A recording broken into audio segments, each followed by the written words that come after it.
you over the next time you run a red light. Here's Mike Winters.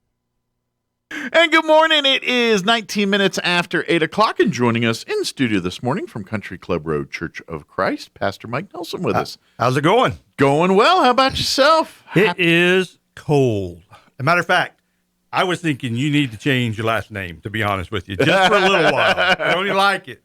Mike Tropic. Yeah, there you go. Something, anything but winters, you know. My favorite part of winter now is when it's gone. Yeah. I like winter, but when it's 2 or it's sub below, then let's just stick to like 30s or even 20s with just cold. Well, I lost my insulation, so it's. You don't realize how much heat comes off your top of your head, so you don't have nothing up there to keep it in there, do you? Yep. Yeah. And conversely, it's the first place that burns no matter what. Absolutely. Yeah. Got to cover it. Got to have coverage. I don't know where my hat went this morning, but... Days like today, you're going to freeze it and burn it all at the same time if you don't cover it. I did see the sky. That was good. Yeah. Yeah, very good. For folks not familiar, Pastor Mike, you've been with Country Club Road about 2 years now? It's 2.5 years. 2.5 now. 4 months, though I've kept me for 3 years, which, bless their hearts, that's a good thing. Yeah, and you kind of co-pastor there. Yes, Doug Austin. You and Doug kind of... Doug's been there. Doug's old. Doug, no, he's been there 21 years, I believe, this year. 21, 22 years. 22 years. Good. Time goes by quick. It just kind of does. But you guys, have a great church home over there, and of course, this kind of started. You and I always chit chat and talk and record our ads and things each week, and this kind of formed into something. I know you like to.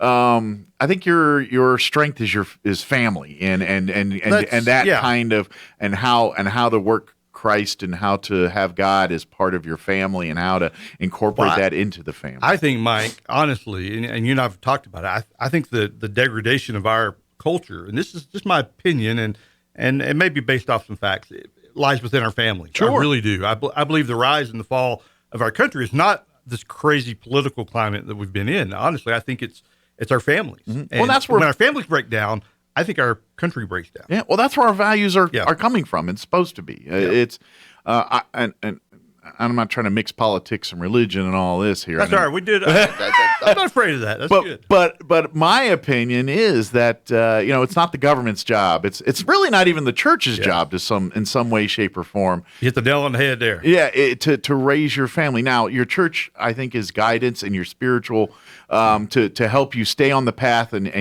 but as far as the job of the church to raise your kids or the job of the school or the job of the government to raise your kid is incorrect. It's the family. The family is the contact. The family is the one you're the one raising the child. You're the one creating the next generation of leaders. And if those morals are, like you're saying, kind of not vibing there, it's going to be hard for them later in life to try to absorb those values if they didn't grow up in that. If Absolutely. That makes sense. Well, we for a long time, I believe churches, and now this is kind of painting a generic brush, but I believe that we have kind of sent our kids to youth group. There's a youth minister. He's supposed to train them, and we go to church. And so that's where you learn about God. And then kind of we forget about it the rest of the week. Sure. And so honestly, I truly believe, and what you said, that we've expected schools to train our children and to make our children have moral values in the churches.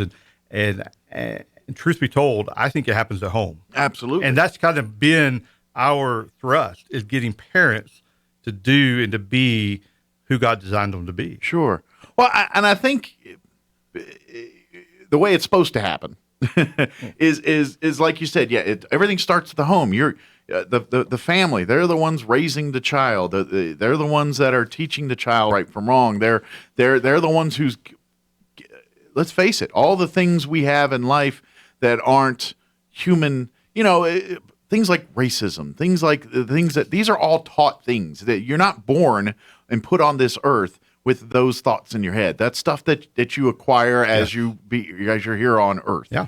And if you're hitting the values early and incorporating the goodness in and that family role and showing the love and the nurturing and teaching, the love for others, and that all the things that we value as a society and we value as human beings. If you're not ingraining that early, it's going to trying to get it in later. It isn't going to work. It doesn't work. It doesn't work. It just and in school and church, these are all elements that add to that Yes. experience. They These gotta are all enhance things- it. Yes, exactly. Absolutely. They're there to help you because parents can't do everything alone. As far as the values and everything, as children get older, they have experiences in their own personal lives that kind of alter and shape the way they think and feel, and that's how we develop as humans. One of my kids last year, as we were going through all this stuff and kind of the racial tension and everything going on, and I was talking to her about that somebody didn't like somebody because of the color of their skin. Yeah. And her response to me was, "Well, that's just stupid." And she didn't learn that at church. Now, at church, we talk about we love everybody. We Sure. sing, red and yellow, black and white. All are precious in His sight. But they learn that at home because I don't care what color skin you have. I mean, I struggle with people that like, the Washington Redskins. But, that's another topic for another day. But other than that, we're good. No, but really, I mean, she learned that at home first. Sure. Not at church first. Yeah, or not yeah. at school first. Yeah. Now we add to those things and we teach those things. Sure. But it was learned at home first. Absolutely. And I think, and that's why you as a pastor, you so focus on that family. That's Yes. why that's important to you. It's like, hey, we're going to do our part. Don't you worry about that. But we need you as a family to do your part too. What we do is we try to, through our Home Point Center. Yeah. Can I shamelessly plug our Home Absolutely, Point? absolutely. I mean, it's just been fantastic. And it's not something that we did.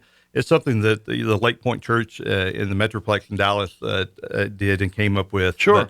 But if it ain't broke, why try to? You better believe it. It's brilliant. I can't, I'm not smart enough to come up with stuff like that. But you're smart enough to say, hey, I know this works, and let's Yes. implement it. I mean, it tries to teach parents how to do things. We did a campaign through the Home Point Center, and it was 752. It's where you pray 7 days a week by yourself, Okay. 5 days a week with your family, can include mealtime, and 2 days a week with your spouse. Okay. And what we did is we gave them resources, and we said, here, take these. There were calendars. There were ideas.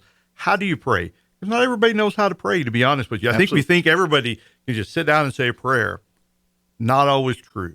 And so we gave resources. How do you pray with your children? Sure. How do you pray with your spouse? That's one of the things that is probably most neglected in Christian homes is husbands and wives praying together. Sure.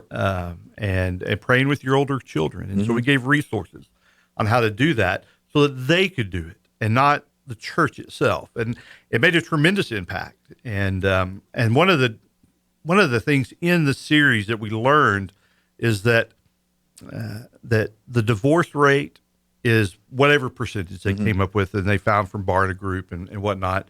And it dropped to almost nothing. Wow. When husbands and wives pray together.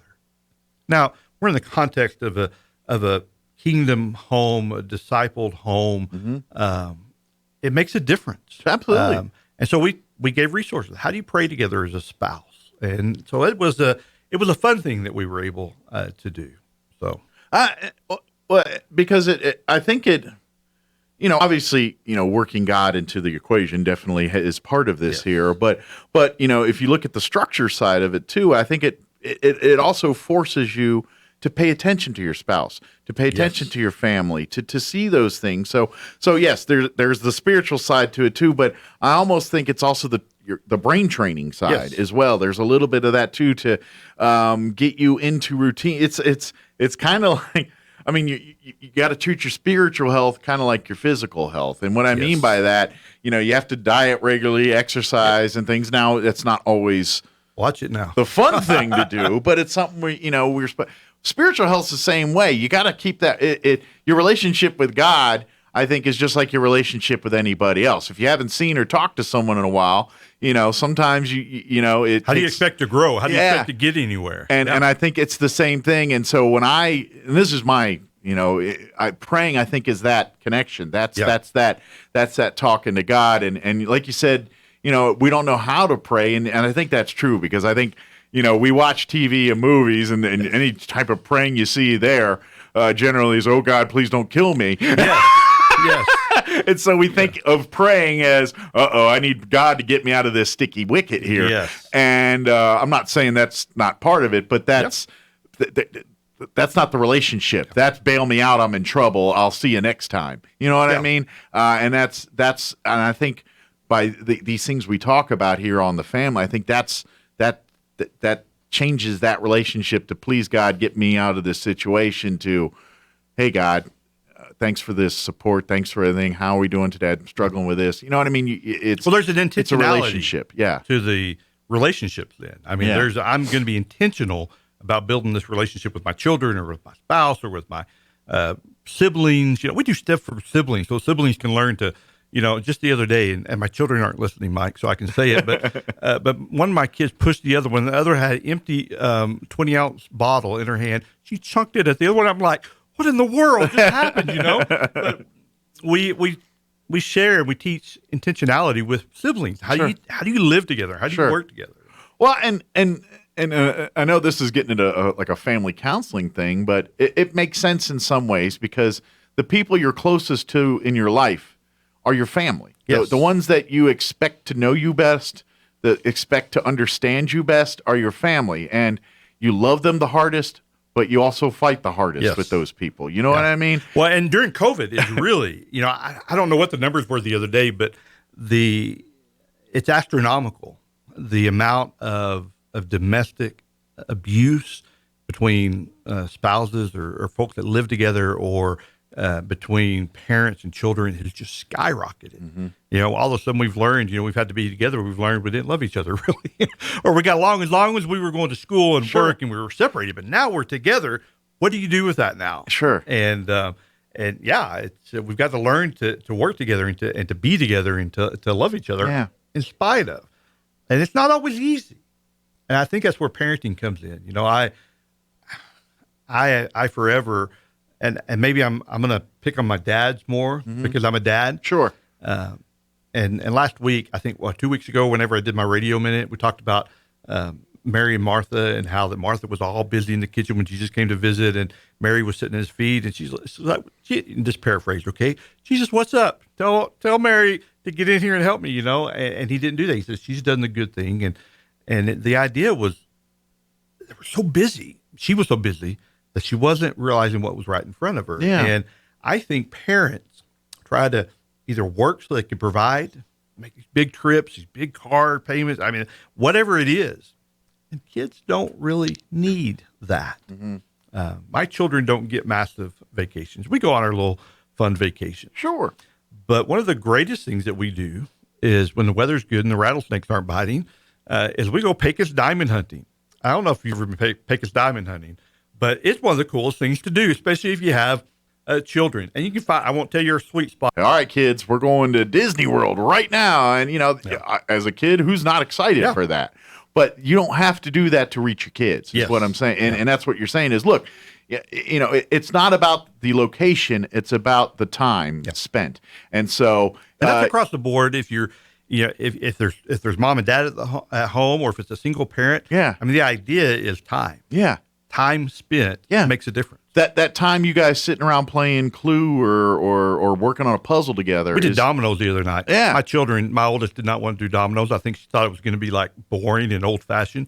She loved it. Yeah, now we were all adults, but same kind of thing. Kim's, when her family comes to visit and stuff, one of our things is usually we sit there and play dominoes game, Mexican Train or something, or a card game. And that's kind of every time. That's at some point during our thing, that's what we're doing. Or last time it was actually because we got them cornhole for Christmas. We had some custom cornhole tech. Yeah. And so happened to be nice weather-wise. We took those out and spent the afternoon playing cornhole because, why not? Yeah, absolutely. and that's the kind of stuff. Tell you something we did. We started I'm probably chasing a rabbit. You can bring me back if you want to. The Thanksgiving games. Whatever we play, and we bought a little trophy. It's about this tall, and each person's name each year, kind of like on the Stanley Cup. The name of the team goes. Each person's name each year will go on that trophy. Whoever won the Thanksgiving games that particular year. So it's fun. And it was a cheap dollar store Trophy. Yeah. Didn't spend a lot of money, But now it's a tradition. and we will look forward to. I mean, we fought over the thing, but it was a fun fight. Sure. You know, and next year we're looking forward to. My wife, I think she cheated Ah. again. She's not listening this morning, but no, she won the first official Thanksgiving Games trophy. But I think that's the thing is you got to find your niches. You got to find what you like doing, you know, whether it's watching a family TV show together or playing that game or Absolutely. going out to the park or cooking dinner together, whatever it is that you got to find those things that you all love doing together and focus on that and use that and utilize that as your time spent together moments and as parents, I think you don't have to try to teach them try to turn them into some value, because I think that's another part too, is I think parents get to the point where like, all right, we're going to play dinner, but then they're trying to structure in, all right, in this dinner, I want to accomplish this goal. And I'm like, you know, that's fine, but you don't have to. It's not about accomplishing a goal here. It's just about spending that time and building, it's working on the relationship. It's just like you getting up in the morning, getting on the treadmill. No, you're not going to dump a bunch of weight right there, but you're building that relationship. You're setting the habits, the trends, the things that will make the impact when you keep doing these things all down the road. And as mom and dad, I mean, your kid will follow. You know, if you have the values, the God-given values, they will follow simply by the time spent. You know, Yeah. And unfortunately, even in a negative way. You know, I remember my oldest when she was almost 2 years old, and we were driving, and this lady was in the lane, and she was a meter reader, and she stopped right in front of me, got out to read the meter, and I said, "Come on, lady." Well, I hear this little cute girl in the back in the seat going, "Come on, lady." You know, and I thought, Oh, she's no. listening and she's watching. But time spent, they'll pick up all your They are good traits and bad traits, but hopefully your good traits. And Absolutely. it's very important. And so, and you can find ways to inject spirituality through that. I mean, you can find, you know, when you're hiking, you can just say, "Isn't God good? Isn't this beautiful? How did God ever create this?" I Sure. mean, isn't it amazing? And just little things that you don't have to sit down and say, "All right, now we're going to sit down and we're going to have a time of study." Now, the time of studies are wrong. They're Sure. important and they have their place. But that time spent, you can use to bring out God Absolutely. in those conversations. Well, and to be honest, I think that's how you reach to children. 'Cause, Yes. you know, I mean, children obviously crave and need structure and things like that. Yeah. But on the surface, they don't know they need that. So Yes. they're not going to be jumping for joy like, "Yay, you gave me rules." You know, that's not how they work. But you incorporate it into the lifestyle. You're creating. I think that's your role as a parent too. Is you're creating the habits for them, Yes. and you're creating those habits, and that's how you create it. It's not sitting down in a structured thing saying it's time to learn the habits. Yeah. It's leading by example. It's practicing what you preach. It's eating that meal together. It's watching that program together. It's going out on that hike together. It's, hey, help dad work on the patio, or help mom work on this shelf, or whatever projects you guys are doing. Incorporating those things into it. That's where the value and the lessons and the experiences come in. Sure. I mean, think about like your own life. You know, what things resonate in your life and the things that impacted you. Not odds are it's some kind of event or action that made you understand why. Oh, that's why it's done this way. And that's what you're teaching. Is you're creating those moments. It's not, all right, here's your list of things to do and Yes. not do. And you almost have to change that mindset a little bit. And I think we get so wrapped up on rules and structure and check boxes and all that, which I'm not saying there's places and times for all of that. But when it comes to raising your kids, you got to incorporate the just lifestyle in it. Everything's a teachable moment in and of its. They're absorbing everything. The model, you know, that Jesus taught us is do what I do. Yes. You know, he didn't simply lay out a bunch of rules. You know, he washed the disciples' feet, and he says, "You do likewise." You know, it wasn't this list. And I think in churches sometimes we do this. We have this boom, boom, boom, boom, boom. Sure. You know, and with Jesus and his disciples, it was follow me, and that was his literal words: follow me. Right. You know, and so the idea was, you do the things that I do, and it's the same for parents today. Sure. And honestly, it's a big calling for parents and grandparents with raising grandchildren these days, is to make sure that you're following Jesus. Because if you're not following him, they're not going to follow him. And so to make sure that your life is right, to make sure that you know, the other night, I'll confess, we were sitting in our living room and we all were doing this. Head in the phone. And I looked around and I'm like, whoa, here's my family. We're sitting in the living room, not talking to each other on our electronic devices. Be intentional about your family, and they'll learn. They'll pick it up. If you do this, you know, and sit around on your phone, they'll do it. Sure. If you curse at other people, they'll do it. Absolutely. If you don't like somebody because they're black or white or purple polka dotted, they won't like them. You know, and so I think it's a responsibility for us. And I'm gonna pick on dads again. I think dads are big in this. Teach your children to do what is right by doing what's right. Yeah, So, it is. It's the easiest thing to say, probably the hardest thing to do sometimes. But it is. That is the ingredient, and unfortunately, it's kind of like the diet and exercise. No one wants to hear that answer. Yeah. But if you want to live the healthy lifestyle, guess what? That's what it takes. well, and you talked about Yeah. mom and dad. I mean, in our conversations, you know, it makes a difference when you have experiences with your family. I mean, on the way here this morning, I was listening to you talk about your dad driving in upstate New York. You know, you had experiences with him in that. You talk about your mom and the gatherings that y'all had at your house. Yeah. It all makes a difference. It does. That's you know, it shapes and folds your forms your life and your opinions and how that is, and that is the role of the parents. That is how and obviously no, there's no guidebook. There is a guidebook, but there's no instruction manual that comes with your child when you have it, and so you learn what you know, and how you And parents. it's okay to mess up. Sure. As long as you know that you messed up and that you did not, and that you can try not to. And one of the hardest things I think for a parent is to look at a child and say, I'm sorry. Yeah. You know, and learn to say, I'm sorry. Learn to say, hey, I screwed up. I'm going to do, can I say screwed up? Okay. Yeah, you're That's good. I don't know if we could or not. You're good on that one.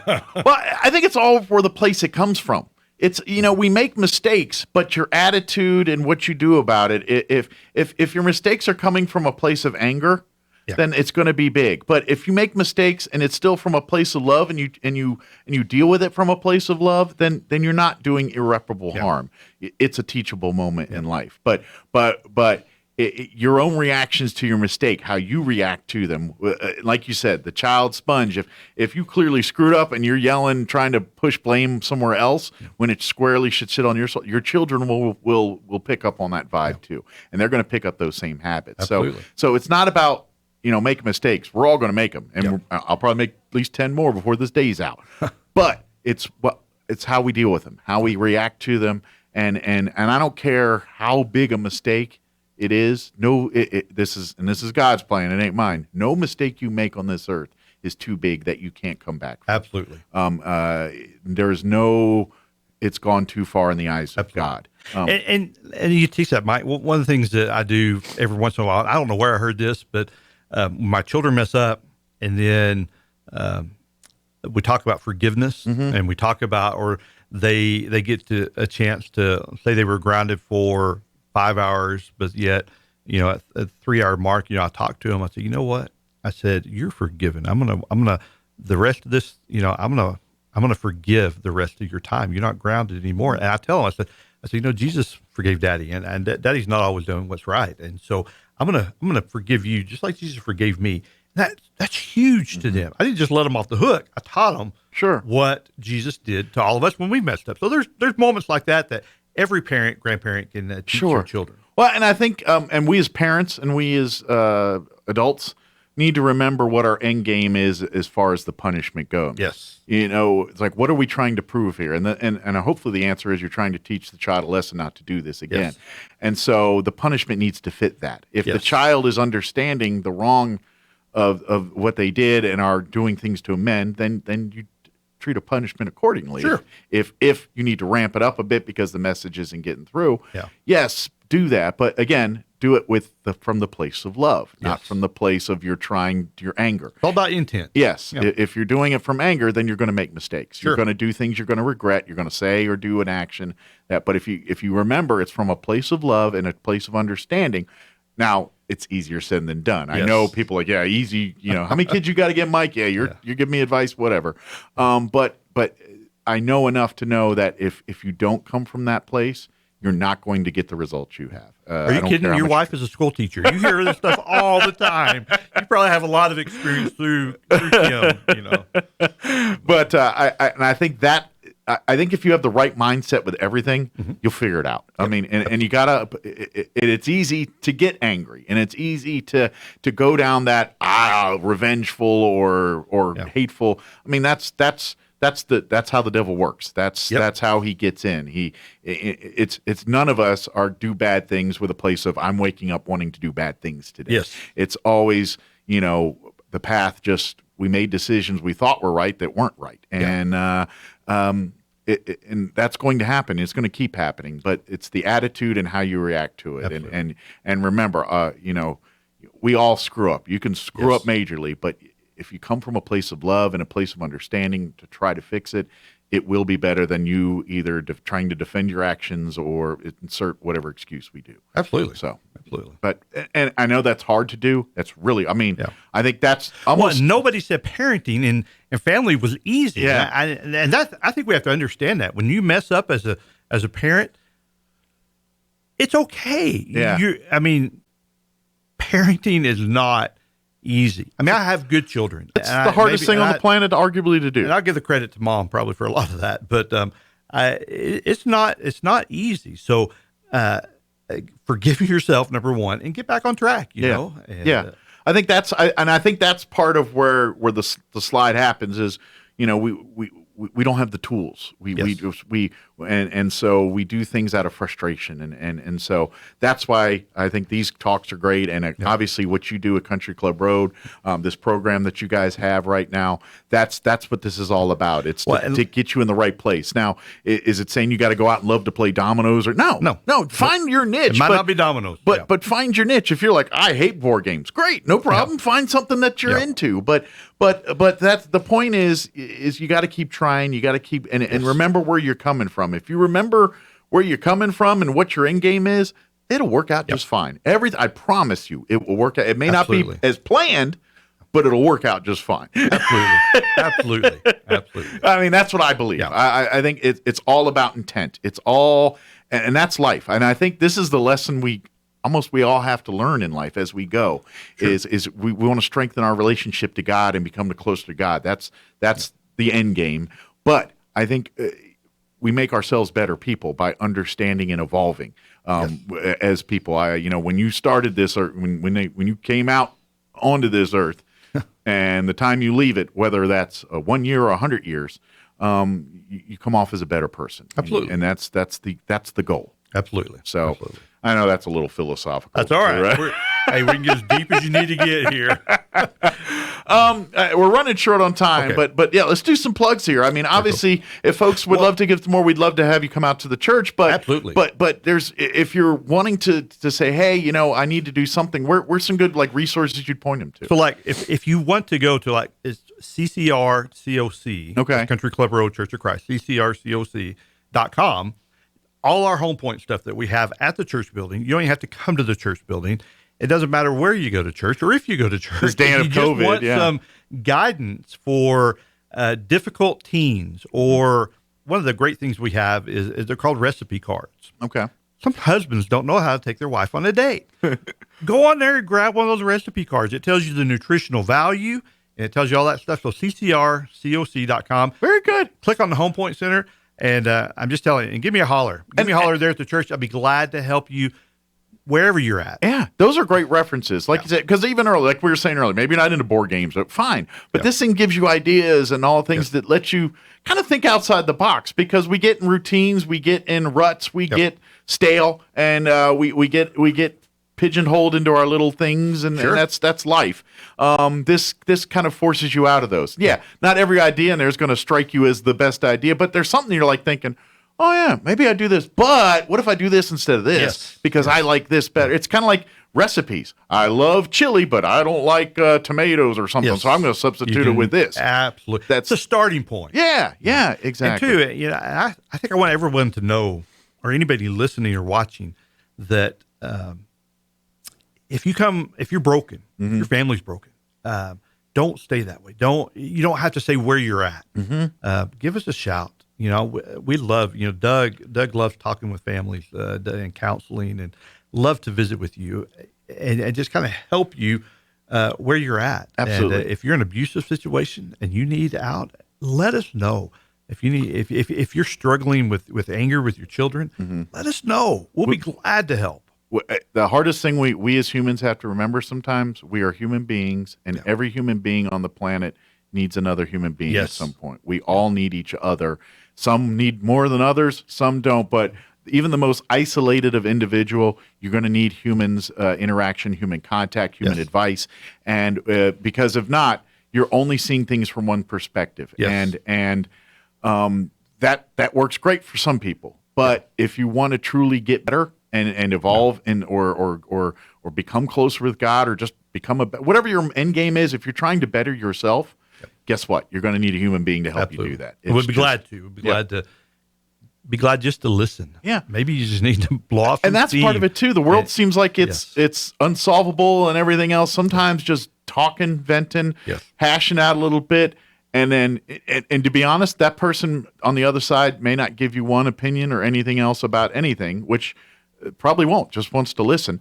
And sometimes that allows you to kind of sort your own stuff out, or a simple word changes your entire thought process to going from something that seemed unattainable to like, okay, now it's kind of like the how do you eat an elephant? One bite at a time. It's that same mindset. Absolutely. It's that same mindset. When you get overwhelmed or you feel like it's too much, it's time to talk and remind yourself, hey, just take another bite. That's all you got to do.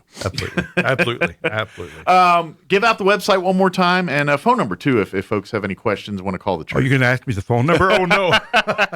Not everybody likes the internet. I know that. The website is ccrcoc.com.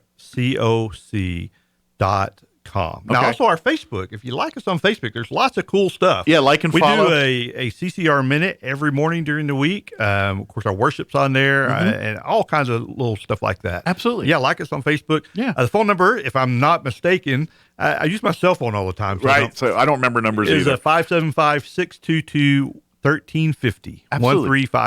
And of course, you can always listen to the Country Club Road Church services every Sunday morning, beginning at 10 a.m. right here on 106.5. Right here, absolutely. And, you guys do a phenomenal job. Yeah, we get well, it's half you guys because it's kind of a partnership. If your stuff don't work and our stuff don't work, without each other. Yeah, I get that. But so if you're not feeling comfortable coming out, or if you're feeling under the weather, this is a great way to stay connected and stay a part of the family. And again, it's I didn't mention something. Can I mention something? Absolutely. Sorry, I hate to interrupt.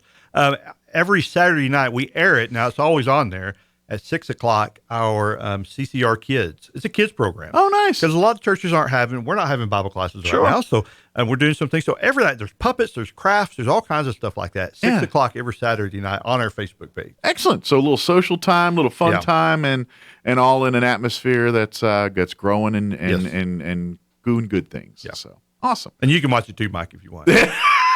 I don't know. They don't let me around children very often. Just kidding. Well, thank you, Mike. We appreciate it as always. We're going to see it every month. Where this was this the third Thursday or second? Monday. Monday. Whatever this is. This is Monday, Mike. Still? No, I was kidding. It's the third Monday of every month. Pastor Mike will join us here, and we'll drag Doug in here too. Yeah, we'll get Doug in from time to time, and we just talk about families and church and our relationship with God, and hopefully at the end of these conversations, you're feeling a little closer to God. Absolutely. Too. That's the whole point of this. Yes. So thanks a lot, Mike. Thank you, sir, and go bundle Cowboys. Up. Oh. Hey, we all stink, and we're all we're all Super Bowl champions today because. You got your Bucks fans, but the rest of us are all starting overthinking big. So there you go. We all this year's our year, man. Can't wait till the draft. Can't wait till free agency. Really? How long have I been saying this? How old are you? 40. Yeah, watch it now. So that's how many years you've been saying it. Thanks, Mike. We'll talk to you again soon. All right, 8:55. Let's go ahead and take a quick news break.